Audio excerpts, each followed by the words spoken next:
hissing grass tongue. In the chaos of the air around her, it took Freewing long moments to find her composure. At last, beating her wings strongly, she burst out of the throng and flapped toward the nearest branch.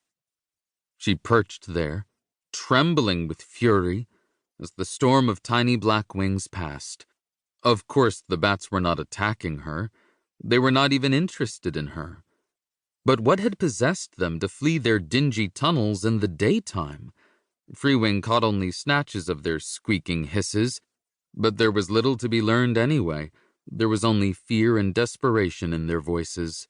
"Fly, fly! Quick, quick! Be swift, Silverfang!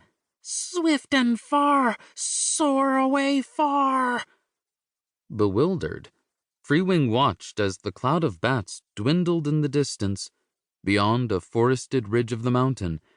Doubting even her own eyes, she glanced at the sky. No, the sun was still high. What could drive them into the midday sunlight? What were they so scared of? She turned her head and gazed with curiosity at the cave mouth by the rocks. But even her powerful eyes could not penetrate that blackness. As she stared, the very stillness of the black maw made a new trepidation stir inside her. Something cold rippled through her body, and for a moment she could not move. Freewing turned back to the lizard. It had not been frightened away by the bats, nor by Freewing herself, even though it now clearly knew that she was there. Its yellow eyes met hers, and they were filled with— what was that look? Was it mockery? Something in the lizard's nonchalant gaze chilled Freewing's blood. It should have fled at first glimpse of her, yet it perched there unafraid, almost daring her to attack. The heavy dread was swamped by fear, and she spread her wings and flapped into the air once again. Besides, even if that lizard offered itself to her belly up, she would not return for it. Freewing shuddered as she flew higher and faster into the sky. Something lurked in that black cave. It must never emerge. Freewing knew that with the deepest instincts in her body. She would find today's prey on the savannah after all, far from that unseen presence, and the dark, oozing evil. It breathed into the air of Bravelands. Chapter 1. Bramble Greenback, sitting on the branch of an ironwood tree, rubbed his back lazily against the fissured bark behind him. It was an idle sort of day, but then all Bramble's days were idle. That was just how he liked it. It was easy for a young gorilla to pass his time in the forest.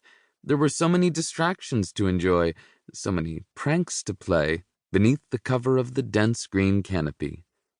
Grinning, he parted the twigs with his fingers and peered down through the glossy green leaves.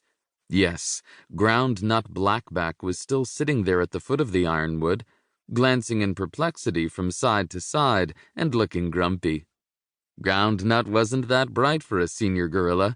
He should have worked out long ago where the tiny missiles were coming from. Bramble pulled another fistful of little black fruits from their stalk. Nibbling his tongue in concentration, he leaned down and dropped them. Bang! They hit the crown of Groundnut's head perfectly. The old gorilla gave a growl of frustration and rubbed his head, craning back to peer angrily into the tree. But Bramble had already shrunk behind the foliage, barely able to keep from stifling giggles. The branch beneath Bramble jerked and swayed a little, and he glanced up to see his half-sister Moonflower had swung over from the neighboring tree. She approached him carefully, a mango clutched in her hand as she negotiated the leafy boughs. "Bramble, what are you up to now?" "I can't think what you mean," said Bramble, widening his eyes in shocked innocence. "You know perfectly well. Don't you ever get tired of teasing poor Groundnut?" "Never."